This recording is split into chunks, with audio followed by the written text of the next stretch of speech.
हमारी संस्था के सभापति, प्रत्यक्ष भगवान सूर्य के द्वारा प्रसाद प्राप्त हम सबको दीक्षित करने वाले सूर्य प्रसाद दीक्षित जी, हमारी साहित्य परंपरा को, प्रयाग की परंपरा को आगे बढ़ाने वाले साहित्य के राम वैसे किशोर और शर्मा जी, हमारे मंच पर आसीन स्वामी सचिंद्रनाथ मिश्र जी, सबको खुशियां बांटने वाले खुशीराम शर्मा जी, हमारे प्रधानमंत्री कुंतक मिश्र जी, कार्यालय अधीक्षक शेषमणि पांडे जी, पवित्र तिवारी जी, कुल सचिव हमारे किंटमणि मिश्र जी, कृष्णचंद्र शुक्ल जी, गुलाब चंद पटेल जी और सभी भाइयों, इन सबका नाम लेंगे तो 5 मिनट हमारा हो जाएगा। संचालक का अधिकार वक्ताओं पर होता है, अपने पर नहीं होता। मैं अपनी बात आपके समझ रख रहा हूँ। अरब सागर के इस प्रभास क्षेत्र में भगवान शिव का जो प्रथम चिन्ह है, लिंग है, यह भी एक भारतीय परंपरा में दुष्विचार हमारे मार्क्सवादियों ने फैलाया। लिंग का संस्कृत शब्द अर्थ चिन्ह होता है, लेकिन उसका भौतिक स्वरूप देकर और हमारे कुछ मुस्लिम व्याख्याकारों ने उसे पुरुष के लिंग से जोड़ने की जो परिकल्पना की, उस पर भी हमारी हिंदू आस्था डगमगाई। तो हम उस चिन्ह, प्रथम चिन्ह सौराष्ट्रे सोमनाथम च श्रीशैले मल्लिकार्जुनम उज्जैन्यां महाकालम ओंकारम ममलेश्वरम परल्यां वैद्यनाथम च डाकिन्यां भीम शंकरम सेतुबंधे तू रामेशम नागेशम दारुकावने वाराणस्यां तु विश्वेशम त्र्यंबकम गौतमी तटे हिमालय तु केदार घुष्मेशम च शिवालये एतानि ज्योतिर्लिंगानि सायं प्रातः पठेन्द्र सप्त जन्म कृतम पापम स्मरणेन नश्यति।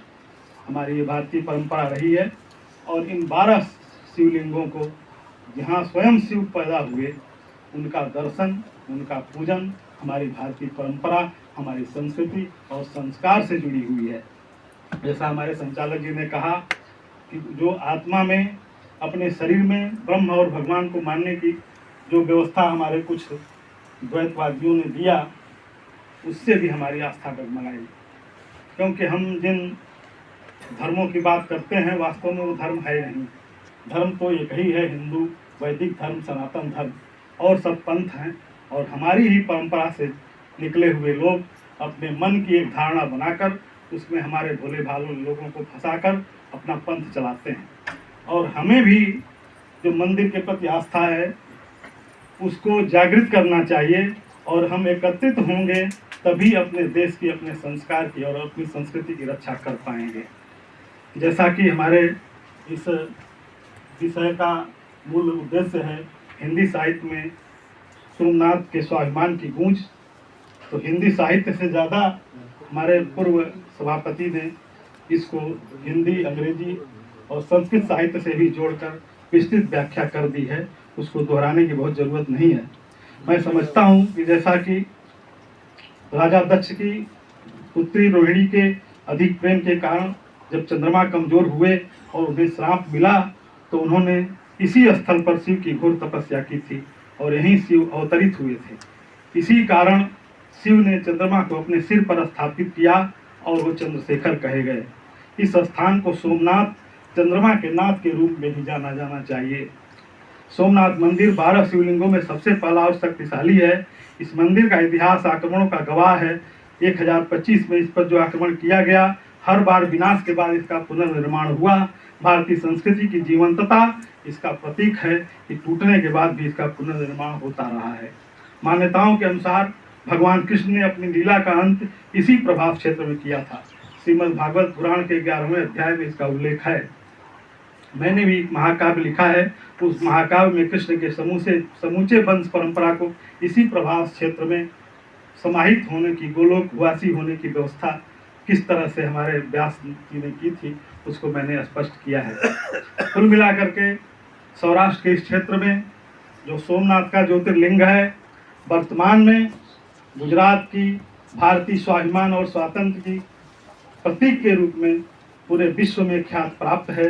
1000 वर्षों की अटूट आस्था, सांस्कृतिक पुनरुत्थान, सहनशीलता और राष्ट्रीय स्वाभिमान का जीवन प्रतीक बनकर हमारे सामने उभरी है।